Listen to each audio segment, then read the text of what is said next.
Assalamualaikum warahmatullahi wabarakatuh. Puji syukur kehadirat Allah Subhanahu wa taala atas berkat rahmat dan hidayahnya sehingga penulisan makalah ini dapat terselesaikan dengan waktu yang telah ditentukan. Makalah ini saya buat dengan tujuan untuk membahas mengenai pendapatan. Tidak lupa pula saya sampaikan terima kasih kepada Bapak Sukma Lesmana selaku dosen yang telah membantu dan membimbing dalam mengerjakan makalah ini. Untuk itu, saya menyusun makalah ini dengan harapan dapat membantu pembaca untuk lebih memahami lagi tentang pendapatan, untuk dapat memperlancar proses pembelajaran. Namun demikian, tentu saja dalam penyusunan makalah ini masih terdapat banyak kekurangan dalam penulisan dan pemilihan kata yang kurang tepat. Dengan ini, mohon maaf jika dalam pembuatan makalah ini banyak kekurangan. Harapan saya, semoga makalah ini dapat bermanfaat. Baik, izinkan saya untuk mempresentasikan makalah saya.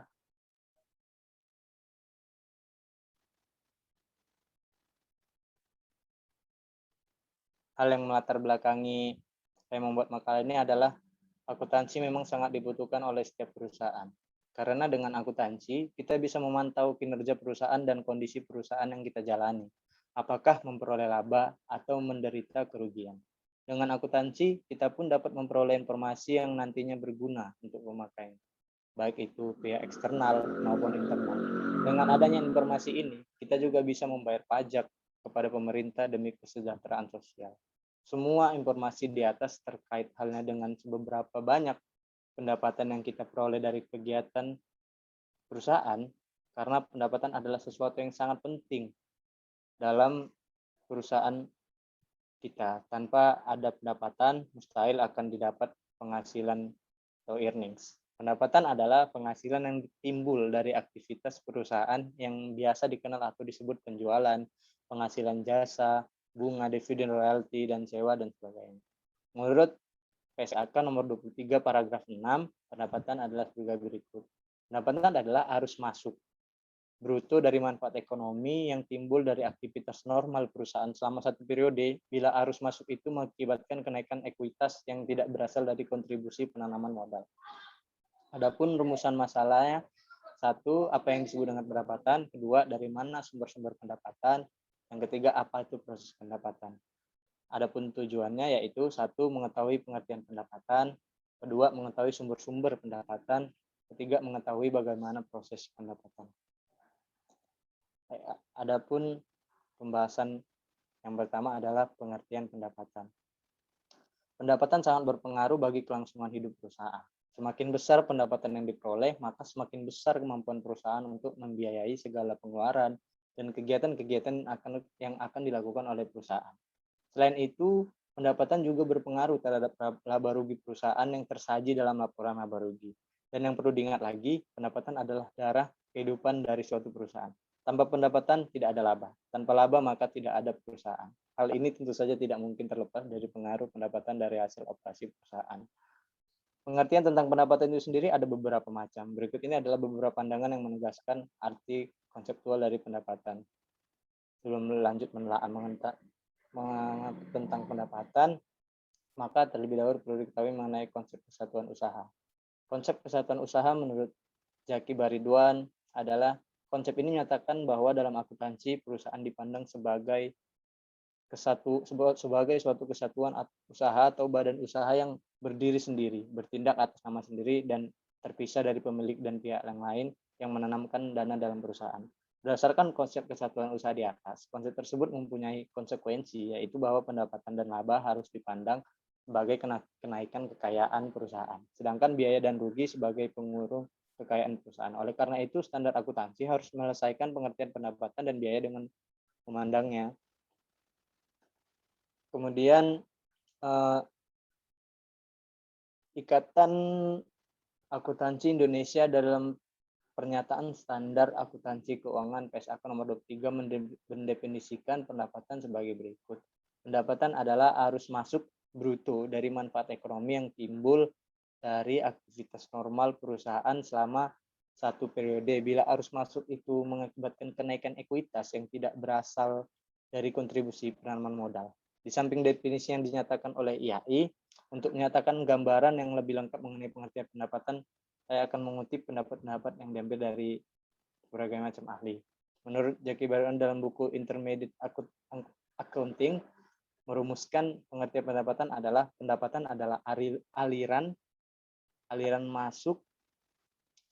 Pendapatan adalah aliran masuk atau kenaikan lain aktiva suatu badan usaha atau pelunasan utang selama suatu periode yang berasal dari penyerahan atau pembuatan barang, penyerahan jasa atau dari kegiatan yang merupakan kegiatan lain yang merupakan kegiatan utama badan usaha. Menurut M. Munandar yang mengukuhkan bahwa pendapatan adalah suatu pertambahan aset yang mengakibatkan bertambahnya owner's equity, tetapi bukan karena penanaman modal dari pemiliknya, dan bukan pula merupakan pertambahan aset yang disebabkan karena bertambahnya liabilities. Menurut L dan S dalam teori akuntansi mengemukakan bahwa pendapatan dapat mendefinisikan secara umum sebagai hasil dari suatu perusahaan. Hal itu biasanya diukur dalam satuan harga pertukaran yang berlaku. Pendapatan diakui setelah kejadian penting atau setelah proses penjualan pada dasarnya telah diselesaikan. Dalam praktik ini biasanya pendapatan diakui pada saat penjualan. Setelah itu, adapun definisi-definisi di atas memperlihatkan bahwa ada dua konsep tentang pendapatan, yaitu sebagai berikut. Satu, konsep pendapatan yang memusatkan pada arus masuk inflow aktiva sebagai hasil dari kegiatan operasi perusahaan. Pendekatan ini menganggap pendapatan sebagai inflow of net asset. Dua, konsep pendapatan yang memusatkan perhatian kepada penciptaan barang dan jasa serta penyaluran konsumen atau produsen lainnya. Jadi pendekatan ini menganggap pendapatan sebagai outflow of goods and service. Yang kedua, sumber-sumber pendapatan. Mohon maaf Pak, tidak nampak zoom-nya. Sumber-sumber pendapatan, Sumarso mengatakan pendapatan dalam perusahaan dapat diklasifikasikan sebagai pendapatan operasi dan non-operasi. Pendapatan operasi adalah pendapatan yang diperoleh dari aktiva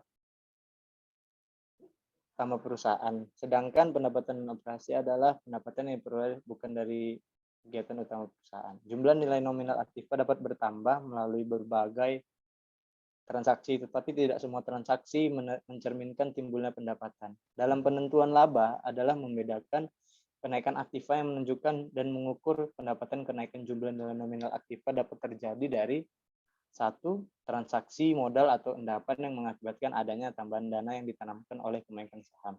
Dua, laba dari penjualan aktiva yang bukan berupa barang dagangan seperti aktiva tetap, surat-surat berharga, atau penjualan anak cabang perusahaan. Ketiga, hadiah, sumbangan atau penemuan. Yang keempat adalah revaluasi aktiva. Yang kelima, penyerahan produk perusahaan, yaitu aliran penjualan produk. Dari kelima sumber tambahan aktiva di atas, hanya butir kelima yang harus diakui sebagai sumber pendapatan, walau laba rugi mungkin timbul dalam hubungannya dengan penjualan aktiva selain produk sebagaimana yang disebutkan dalam butir kedua. Tiga, proses pendapatan. Ada dua konsep yang sangat erat hubungannya dengan masalah proses pendapatan, yaitu yang pertama, proses pembentukan pendapatan, earning process. Proses pembentukan pendapatan ini suatu konsep tentang terjadinya pendapatan. Konsep ini berdasarkan pada asumsi bahwa semua kegiatan operasi yang diperlukan dalam rangka mencapai hasil yang meliputi semua tahap kegiatan produksi, pemasaran, maupun pengumpulan piutang, memberikan kontribusi terhadap hasil akhir pendapatan berdasarkan perbandingan biaya yang terjadi sebelum perusahaan tersebut melakukan kegiatan produksi. Dua, proses realisasi pendapatan atau realization process. Proses realisasi pendapatan adalah proses pendapatan yang terhimpun atau terbentuk sesudah produk selesai dikerjakan dan terjual atas kontrak penjualan. Jadi pendapatan dimulai dengan tahap terakhir kegiatan produksi, yaitu pada saat barang atau jasa dikirimkan atau diserahkan kepada pelanggan. Jika kontrak penjualan mendahului produksi barang atau jasa, maka pendapatan belum dapat dikatakan terjadi karena belum terjadi proses penghimpunan pendapatan. Yang keempat adalah penilaian, pengukuran, dan pengakuan pendapatan. Penilaian pendapatan. Ada 4 dasar dalam Penilaian pendapatan antara lain: 1. Biaya historis, yaitu aktiva dicatat sebesar pengeluaran kas yang dibayar sebesar nilai wajar dari imbalan yang diberikan untuk memperoleh aktiva tersebut pada saat perolehan. 2. Biaya kini atau current cost, yaitu aktiva dinilai dalam wujud kas yang seharusnya dibayar bila aktiva yang sama atau setara yang diperoleh sekarang. 3. Nilai realisasi atau penyelesaian settlement value, yaitu aktiva dinyatakan dalam jumlah kas atau setara kas yang sama atau setara aktiva yang sekarang dengan menjual aktiva dalam pelepasan normal. Yang keempat, nilai sekarang atau present value. Aktiva dinyatakan sebesar kas masuk bersih di masa depan yang akan didiskontokan ke nilai sekarang dari pos yang diharapkan dapat memberikan hasil dalam melaksanakan usaha normal. Yang kedua, pengukuran pendapatan. Berikut ini ada berbagai macam dasar pengukuran pendapatan, antara lain PAI memberikan ketentuan mengenai pengukuran pendapatan yang dinyatakan dalam standar akuntansi keuangan, yang isinya adalah pendapatan harus diukur dengan nilai wajar imbalan yang dapat diterima. Jumlah pendapatan yang timbul dari suatu transaksi biasanya ditentukan oleh persetujuan antara perusahaan pembeli atau pemakai perusahaan tersebut. Jumlah tersebut dapat diukur dengan nilai wajar imbalan yang diterima atau yang dapat diterima perusahaan. Kemudian ada dua hal yang dapat diperhatikan dalam nilai tukar ini, yaitu potongan pembayaran dan pengurangan lain dari harga seperti hutang. Ragu-ragu perlu disesuaikan untuk menghitung net cash yang sebenarnya. 2. Untuk transaksi bukan dengan kas, apabila nilai dari barang yang diserahkan dianggap sama dengan nilai pasar wajar dari barang yang akan diterima, maka nilainya tukarnya adalah nilai buku barang yang akan diterima lebih atau kurang dari nilai buku yang akan diserahkan. Maka selisihnya nilai pasar barang yang diterima dengan nilai buku barang yang diserahkan merupakan keuntungan. Berikut ini adalah berbagai macam dasar pengukuran pendapatan. Yang pertama, kas ekuivalen. Jumlah rupiah kas penghargaan produk yang terjual baru akan menjadi pendapatan yang sepenuhnya setelah produk yang terjual baru akan diproduksi dan penjualan benar-benar terjadi. 2. Nilai setara kas. Jumlah rupiah kas yang diperkirakan atau diterima atau dibayarkan pada masa mendatang dari hasil penjualan aktiva dalam kegiatan normal perusahaan. Yang ketiga adalah harga di bawah pasar. Harga pasar yang berlaku sekarang tetap di bawah harga. Yang keempat, harga pasar, yaitu harga jual bersih yang diperkirakan dikurangi biaya simpanan, biaya penjualan, dan biaya penyerahan produk. Kelima, harga kesepakatan. Harga di mana yang merupakan kesepakatan dengan pelanggan dari setiap jumlah rupiah penjualan yang disepakati dengan pelanggan. Pembahasan selanjutnya yang ketiga adalah pengakuan pendapatan. Tujuan dari semua usaha pada akhirnya adalah untuk mendapatkan pendapatan yang bisa meningkatkan nilai perusahaan. Secara umum, pendapatan diakui pada saat realisasinya atau sepanjang tahap operasi. PAI dalam pernyataan standar akuntansi keuangan nomor 23 menjelaskan kapan suatu pendapatan diakui adalah: 1. Pendapatan dari transaksi penjualan produk diakui pada saat tanggal penjualan. 2. Pendapatan atas jasa yang diberikan oleh perusahaan jasa diakui pada saat jasa tersebut telah dilakukan dan dibuat fakturnya. 3. Imbalan yang diperoleh atas penggunaan aktiva sumber-sumber ekonomi perusahaan oleh pihak lain seperti pendapatan bunga dan royalti diakui sejalan dengan berlakunya waktu atau pada saat digunakan aktiva yang bersangkutan. 4. Pendapatan dari penjualan aktiva di luar barang dagangan seperti penjualan aktiva atau surat-surat berharga yang diakui pada saat tanggal penjualan. Pendapatan harus diukur dengan nilai wajar imbalan yang diterima atau dapat diterima. Pada umumnya, imbalan tersebut berbentuk kas atau setara kas. Bila arus masuk dari kas atau setara kas ditangguhkan, nilai wajar dari imbalan tersebut mungkin kurang dari jumlah nominal dari kas yang diterima yang dapat diterima. Berkaitan dengan masalah pendapatan tersebut, ada beberapa hal yang perlu diketahui tentang prinsip pengakuan pendapatan yang menyatakan bahwa pendapatan harus diakui dalam laporan keuangan ketika: 1. Pendapatan dihasilkan, dan kedua, pendapatan direalisasikan atau dapat direalisasi. Pengakuan pendapatan mendapat kendala yang proses penentuan kapan pendapatan dapat diakui dan dilaporkan untuk satu periode tertentu dan berapa jumlahnya. Proses penentuan waktu dan besar pendapatan yang diakui ini berkaitan dengan konsep realisasi pendapatan, revenue realization, yang dikemukakan oleh Eldon S. Hendrickson mengutip pernyataan American Accounting Association Committee on Concept and Standard External Reporting mengenai realisasi ini, yaitu realisasi bukan suatu determinan dalam konsep laba. Realisasi hanya berfungsi sebagai pedoman memutuskan kapan kejadian yang jika dipecahkan sebagai termasuk dalam laba objektif, yaitu apabila ketidakpastian telah sampai tingkat yang dapat diterima. Secara teoritik, titik waktu dari pengakuan pendapatan dapat dilakukan pada berbagai saat, yaitu satu, pengakuan pendapatan diakui pada saat proses produksi. GAAP memperolehkan dua metode akuntansi untuk pendapatan atas kontrak jangka panjang, yaitu sebagai berikut. Satu, metode percentage penyelesaian atau percentage of completion method. Metode presentasi penyelesaian adalah bentuk alternatif atas metode kontrak selesai. Dalam metode ini pengakuan pendapatan dicatat berdasarkan tingkat kemajuan pekerjaan atau dengan kata lain jumlah pendapatan yang diakui untuk tiap periode ditentukan berdasarkan tingkat penyelesaian. Bagian pendapatan dan beban diakui ketika hasil pada setiap periode akuntansi. Besarnya tingkat penyelesaian dari suatu kontrak harus diukur, di mana pengukuran yang biasa digunakan adalah pengukuran masukan dan pengukuran keluaran. Yang kedua adalah metode kontrak selesai atau complete contract method. Menurut metode ini, pendapatan diakui jika pekerjaan sudah selesai 100%. Semua biaya selama pelaksanaan dalam pekerjaan tagihan atas kemajuan tidak dicatat sebagaimana pendapatan, tapi diakumulasikan dalam akun kontrak persediaan. Yang kedua adalah pengakuan pendapatan pada saat selesainya produksi. Pengakuan pendapatan atas dasar penyelesaian produksi ditujukan untuk produk dalam kriteria: satu, adanya harga jual yang dapat ditentukan atau harga pasar yang stabil. Dua, biaya pemasaran yang tidak besar. Tiga, unit-unit yang diperlukan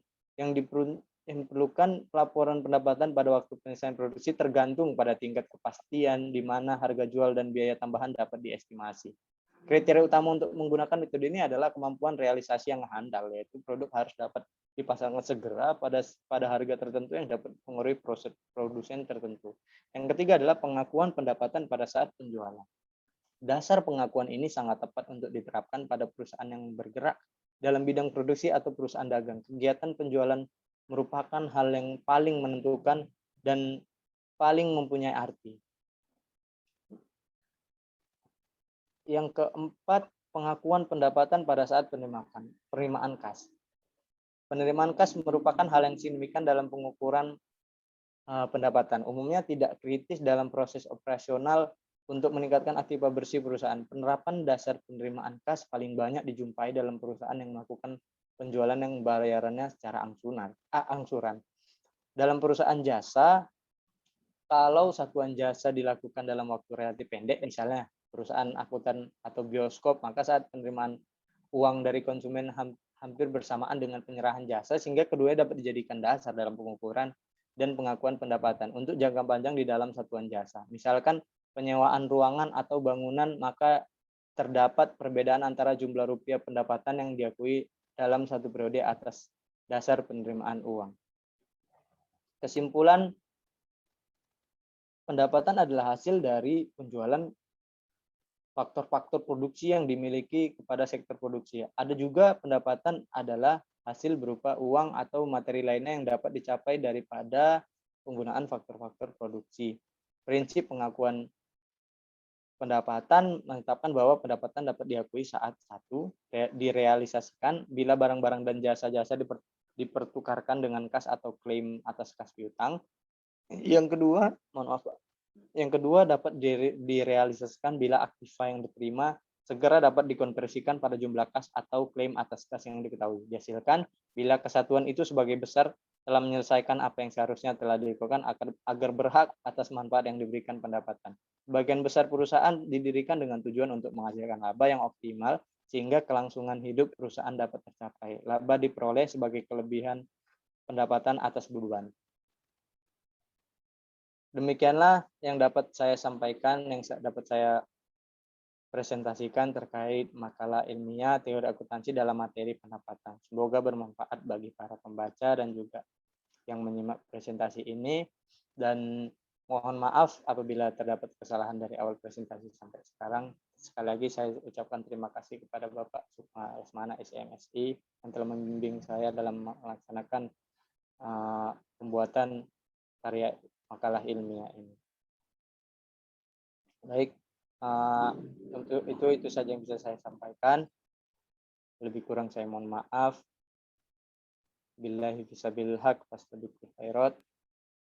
Assalamualaikum warahmatullahi wabarakatuh.